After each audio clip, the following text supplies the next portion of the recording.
Здравейте! Използвайте науката за убеждаването. Щастливците го притежават, но повечето от нас не. Шепа надарени по природа просто знаят как да завладеят една аудитория, как да привлекат на своя страна нерешителните и как да спечелят опозицията. Да гледаш как тези майстори на убеждаването прилагат своята магия е едновременно впечатляващо и мъчително. Впечатляваща е не само лекотата, с която използват своя чар и красноречие, за да убедят другите да направят това, което искат. Впечатляващо е също желанието, с което последните правят поисканото, сякаш убеждаването само по себе си е услуга, за която искат веднага да се отплатят. Мъчителната част на преживяването е, че родените да убеждават често не осъзнават своите изключителни умения и не могат да ги предадат на други.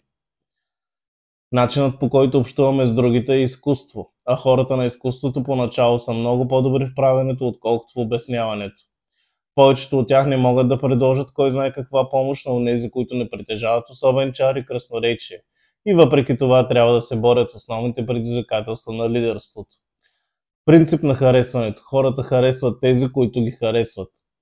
Открий истинските прилики и отправите искрени комплименти. Мениджърите могат да използват приликите, за да създадат връзки с новоназначени колеги, с директора на друг отдел, дори и с нов началник. Неформалните разговори по време на работния ден създават идеалната възможност да откриете поне една обща област, която харесвате.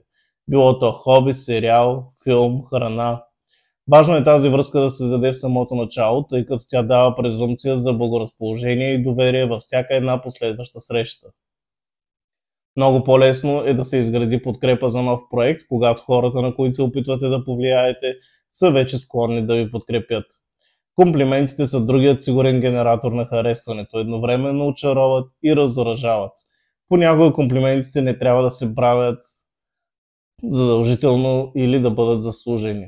Принцип на реципрочността или по-ясно казано каквото почукало такова се обадило. В крайна сметка обаче правенето на подаръци е едно по-грубо приложение на принципа на реципрочността. В по-изтънчен вариант този принцип дава истинско предимство на онези мениджъри, които първи направят своя ход и се опитат да подкрепят положителните отношения и продуктивни лични отношения в офиса. Мениджърите биха вдъхновили колегите си да показват желаното поведение, като го демонстрират първи. Дали търсят доверие, обект на сътрудничество, достойно поведение, лидерите трябва да са пример за поведението, което искат да видят и от другите. Принцип на социалното одобрение. Хората следват примера на себеподобните. Винаги, когато можете, се възползвайте от чувството за колегиалност. Тъй като са социални създания, човешките същества силно разчитат на хората около тях да им дадат пример как да мислят, чувстват или действат.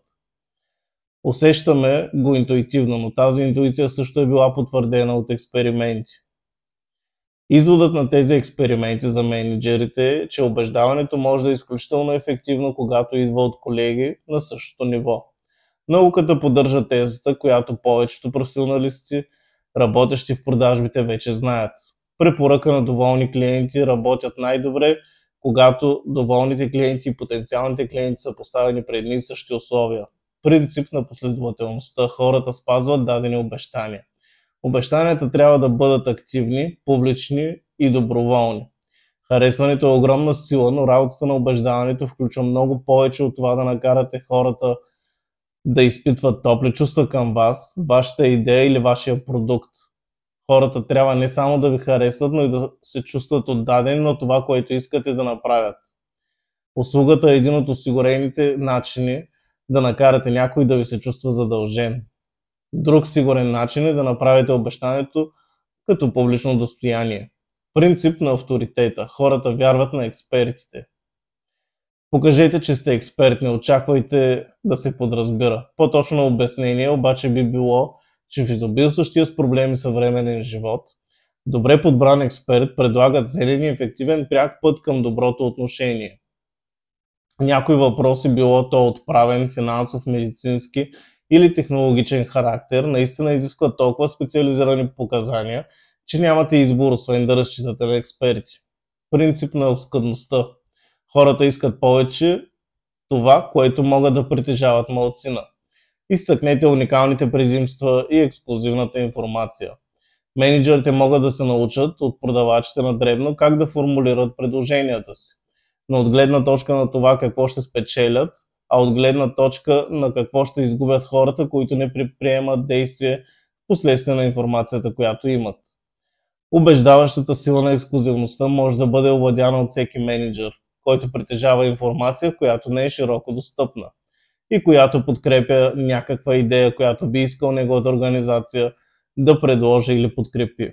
Следващия път, когато до вас достигне подобна информация, свикайте ключовите играчи във вашата организация. Дори информацията да изглежда скучна, нейната ексклузивност ще й предаде важност.